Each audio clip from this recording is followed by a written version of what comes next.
सवेरे भी आपको ध्यान कराते हैं, छोटे छोटे पीसों में कराते हैं, अलग अलग तरह की वैरायटीज में कराते हैं, ताकि आपको एक दिशा के ऊपर, एक क्रिया पद्धति के ऊपर ध्यान को लगाना सीखने का मौका मिले। आपको यही करना चाहिए। उपासना का जब समय आए तो आपको अपनी उपासना के समय पर जो क्रिया करते हैं उसके पीछे जो शिक्षण दिए गए हैं, शिक्षण करने के साथ में अपने आप को मिलाइए।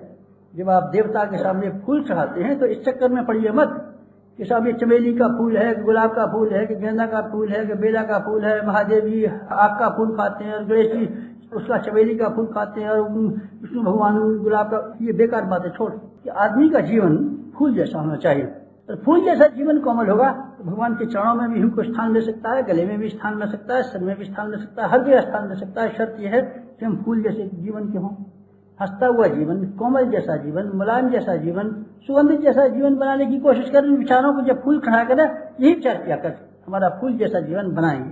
फूल जैसा जीवन बनना चाहिए, फूल जैसे जीवन का हमारा उद्देश्य होना चाहिए। फूल चाहता रहे, ये विचार करता रहे, ये गूंथूं कि गुलदस्ता बनाऊं कि माला बनाऊं, ये करूं कि ये करूं। बेकार की बातें, बेकार की बातों में तो समय खराब करता रहता है। ये नहीं सोचता कि हमको अपना जीवन फूल जैसा बनाना है। दीपक जो हम चाहते हैं, दीपक के समय पर हमारा विचार होना चाहिए।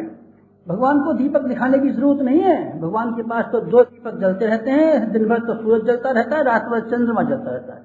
आप भगवान नहीं जलाएंगे तो भगवान का कोई हर्ज नहीं हो सकता। दीपक के बिना तो भरत जी क्यों पैसा खर्च करें, हम क्यों घी जलाएं बार बार, क्यों अग्नि जलाएं? बेटे उसका एक कारण है।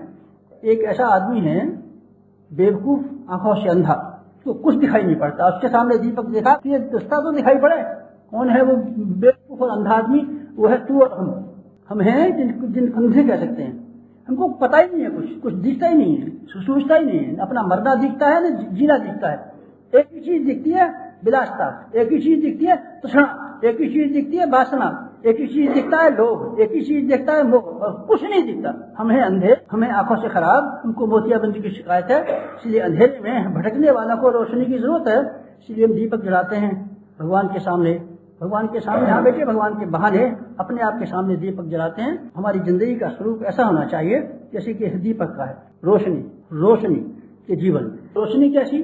जैसी ये बिजली की बत्ती है। अरे तो महाराज जी बिजली की बत्ती तो मैं रोज जलाता रहता हूँ। ये बेटे उससे मतलब नहीं है। रोशनी से मतलब तमसो माँ ज्योतिर्गमय, हमको अंधकार की ओर से लेके प्रकाश की ओर लेके चलिए। इसका मतलब ये नहीं है कि टॉर्च आगे आगे जलाते चलिए और आप आगे हमको अंधेरे में से ले चलिए, ये मतलब नहीं है। चमक सी रोशनी से मतलब नहीं है। रोशनी से मतलब होता है ज्ञान।